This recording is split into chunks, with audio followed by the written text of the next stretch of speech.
శుభకార్యాలకు పూజార్ల కోసం వెతుకుతున్నారా? పూజారీస్.com లో అతి తక్కువ ధరలకే పూజార్లను ముందే బుక్ చేసుకోండి. వెంటనే కాల్ చేయండి. Hi, welcome to our channel. ఈరోజు మనతో పాటు ఉన్నారు జ్యోతిష వాస్తు పండితులు, జ్యోతిష వాస్తు శిక్షణ నిపుణులు, మహాగౌరి ఉపాసకులు శ్రీ దింటకుర్తి మురళీకృష్ణ గారు. నమస్కారం గురువు గారు. నమస్తే. హరి ఓం శివం. డిసెంబర్ 26వ తేదీన దత్త జయంతి వస్తుంది సార్. దత్త జయంతిని ఎలా జరుపుకుంటే మనకు అద్భుతమైన ఫలితాలు వస్తాయంటారు? మార్గశిర పౌర్ణమినే దత్త జయంతి అంటారు. అంటే దత్తాత్రేయ స్వామి వారు అంటే ఎవరో తెలుసు కదా. అవును. బ్రహ్మ విష్ణు మహేశ్వరుల యొక్క స్వరూపంగా మనం భావిస్తాం. అంటే అసలు ఈ భూమండలం మీద గురువు అనే పదానికి ఆద్యుడు అని చెప్తాం దత్తాత్రేయ స్వామిని. అంటే మీ జీవితంలో జాతక దోషాల్లో గురువు విపరీతమైన నీచపడ్డా, ఓకే, గురువు యొక్క సరి అయిన దృష్టి లేకపోయినా మనం లైఫ్లో సరిగా ఎదగలేము. అటువంటి వాళ్ళు. రెండవది విద్యాపరంగా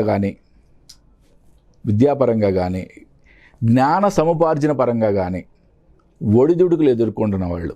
ఇప్పుడు చాలామంది ఎన్నో డిగ్రీలు సంపాదిస్తారు. స్పిరిచువల్ లైఫ్లోకి వచ్చేప్పటికి వాళ్ళ యొక్క సాధనలో కుంటుపడిపోతారు. ముందు అంటే సాధన ఏ విధంగా చేయాలో తెలియదు, నెక్స్ట్ స్టెప్ ఎలా వేయాలో తెలియదు. మనిషి యొక్క అల్టిమేట్ గోల్ ఏదై ఉండాలి? మోక్షమై ఉండాలి కదా. మరి భగవంతుడు మనకి ఈ ఉత్కృష్టమైన మానవ జన్మ ఇచ్చింది దేనికంటే మళ్ళీ నన్ను చేరుకోరా అనే పంపించాడు ఆయన. మరి స్పిరిచువల్ లైఫ్లో ఆ విధమైన మోక్షం కోసం ప్రయత్నించాలి అంటే సరైన రూటు మార్గము చూపించేది ఎవరు? సద్గురువు దత్తాత్రేయ స్వామి. ఎవరైతే ఈరోజు ఓకే దత్తాత్రేయ స్వామి యొక్క గురు చరిత్ర ద్వారా ఆయన్ని మననం చేసుకోవడం ద్వారా కానీ అట్లీస్ట్ ఈరోజు నదీ స్నానం చేసి ఓం నమో నారాయణాయ అనే మంత్రాన్ని ఆ రోజు మొత్తం జపించడం ద్వారా కానీ మీ జాతకంలో ఉన్న గురు అననుకూలత తొలగిపోవడానికి కానీ, మీకు విద్యా సంబంధమైన విషయాల్లో కానీ జ్ఞాన సంబంధమైన విషయాల్లో కానీ ఎటువంటి అవరోధాలున్నా తొలగిపోతాయని శాస్త్రం మనకు చెప్తుందన్నమాట. అంటే దత్తాత్రేయ స్వామి ఆయన యొక్క అవతారంలో కూడా ప్రతి భక్తుడిని ఎంతో పరీక్ష పెడతాడు ఆయన. బట్ ఆయన అనుగ్రహించినప్పుడు ఆయన యొక్క భక్తుల్లో అంటే ఆయన యొక్క ఫాలోవర్స్ చాలామంది ఆయన అవతారంలాగా అయిపోయారు. అంటే ఆయనలో ఒక అంశం అయిపోయారన్నమాట. అటువంటి మహానుభావుడైన అంటే ప్రత్యక్ష దైవం కింద చెప్పుకుంటారు దత్తాత్రేయ స్వామి వారికి అవతారం. జ్ఞాన సముపార్జనలో ఎటువంటి అవరోధాలున్నా, మనం విద్య అంటే బుక్కిష్ నాలెడ్జ్ అనుకుంటాం, బట్ జ్ఞానం అనేది వేరు. జ్ఞాన సముపార్జనలో ఎటువంటి అవరోధాలున్నా, స్పిరిచువల్ లైఫ్లో ఆధ్యాత్మిక ధోరణిలో మనం ఒక మెట్టు ఏ విధంగా వెతకాలన్నా ఎన్నో రకాల అడ్డంకులు వస్తూ ఉంటాయి.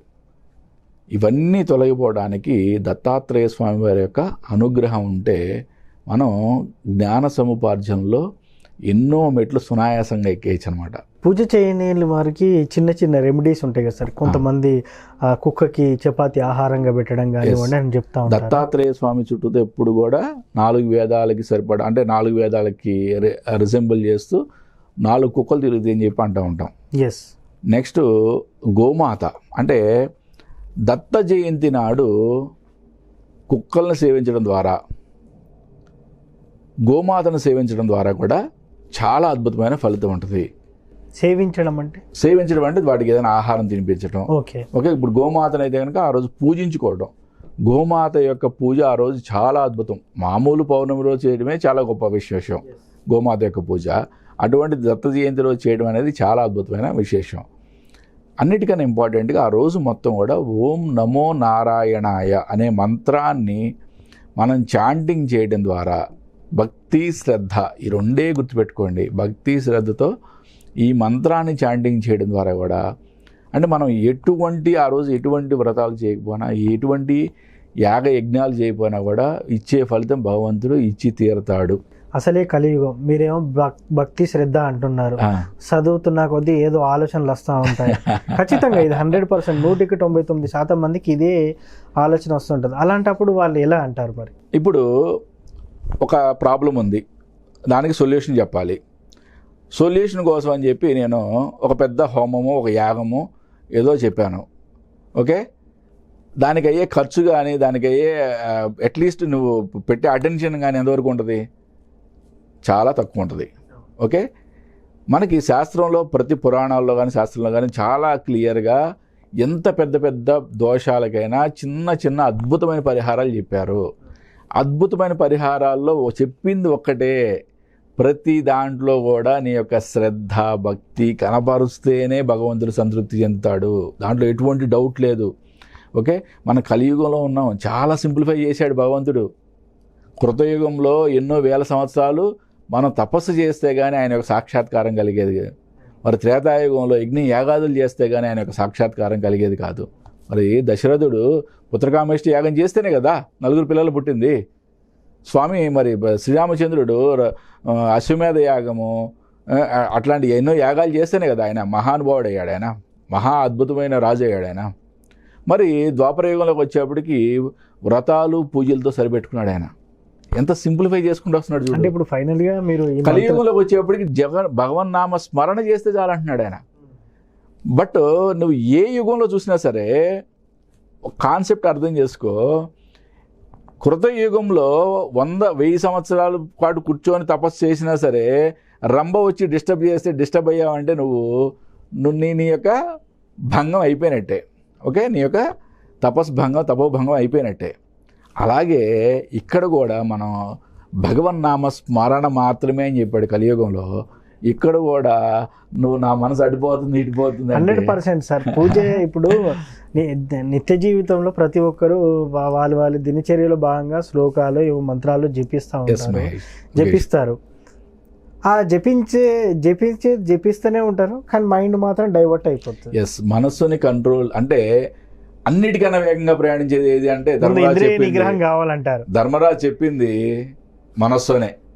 అన్నిటికన్నా వేగంగా పరిగెత్తేది అంటే మనసు అని చెప్పాడు ఆయన క్లియర్గా. అంటే మనకు కావాల్సింది మరి అదొక్కటే కదా. అంటే భగవంతుడు మరి ఎంతో సింప్లిఫై చేసుకుంటూ వచ్చాడు, మరి మనం కూడా కొన్ని కంట్రోల్ చేసుకోవాలి కదా.